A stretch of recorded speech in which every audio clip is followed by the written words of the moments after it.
Sperm Bank of California. In the frequently asked questions section, I read, quote, between 50 to 80% of sperm die in the freezing process. What a tough gig it is to be a sperm, I thought. When introduced into a fertile female, millions of them don't reach the top of the mountain, so to speak.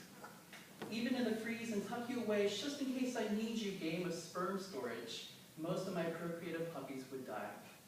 The handout in the Sperm Bank of California's website had these other fun facts and answers. Quote, frozen sperm can be stored for as long as 50 years without additional sperm deterioration. Deterioration? Quote, sperm samples are stored in tanks of liquid nitrogen, which must be kept at minus 196 degrees Celsius, or minus 321 degrees Fahrenheit. Rats! I knew I couldn't just toss them in our freezer. Quote, can I provide samples at home? As soon as you ejaculate, the sperm in your ejaculate begins to deteriorate. We ask that you provide your semen samples on our premises so our lab can begin the cryopreservation process as soon as possible. What kind of blackout material do they provide at their office? Hi Dad, hi Mom.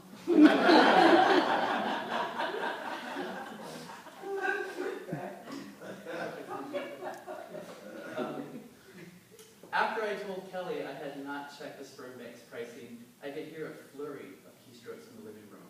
He was looking it up. A minute later, he shouted, "Hey Juan, it's going to cost me $700 to set it up. $350 every other year." And so, the decision to not cryogenically freeze my seed was simple. It cost too much. The Sperm Bank of California charged, quote, client depositors, men storing semen for a spouse or an intimate partner, $350 for initial semen storage visit / consultation. In addition, there was an annual fee of $350 for semen storage and handling. At that clip, the first year of storage, or sperm parking, as I prefer to call it, would total $700. Each subsequent year would cost $350 bones. It cost too much for too many hypotheticals involved. If the sperm sample survived, if they could even impregnate this hypothetical future partner, if chemo would make me impotent, if I even wanted children someday. Sperm storage seemed like a risky luxury I didn't want to afford. Plus, my altruistic side was quite open to adoption. Nonetheless, I dreaded sharing this decision with my parents. A few days later, on the last weekend of May, I went to Fremont for a family barbecue. My sister Carmen was in town, but my main purpose in visiting was to share my decision with our parents. They were in the backyard when I walked through the living room. Through the sliding glass door, I saw my dad standing behind the grill with barbecue tongs in hand. He was chatting with our neighbor Heidi, who was drinking a Corona. My mom was placing her boombox and a handful of her CDs on a fold-out table. She was alone. It was my opportunity. Looking down at the mahogany floor, I went over all the reasons I had for not freezing my sperm, in case she responded with disappointment and asked me why. I opened the screen door and walked toward her until she turned to me. "Mom," I said, my voice low. "See me, Mom?" she said with an expected tone. My head was slouched while I faced her.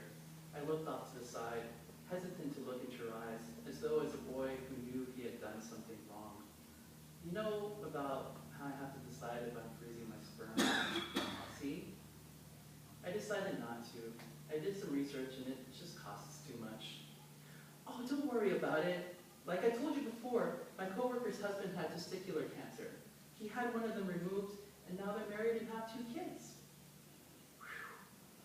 Nevertheless, I was taken aback by her nonchalant response. She was certain that my reproductive system would be just as vigorous after chemotherapy.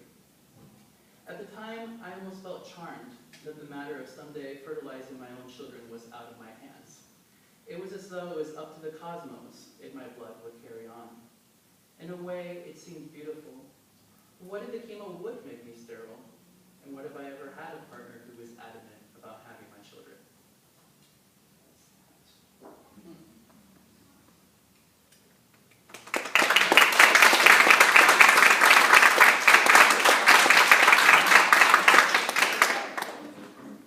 So it turned out for the best. And I'm extremely grateful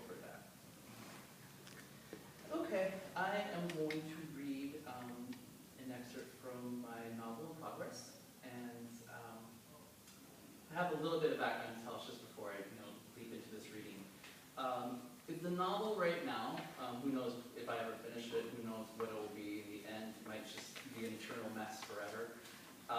Right now it's about a father and son, and the father is dying of cancer.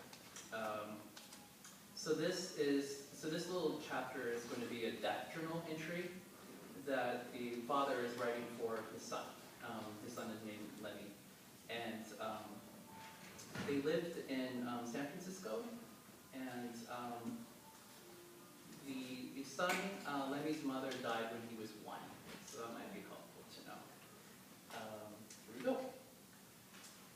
Okay. So it's basically like a letter from like the dying father to his son.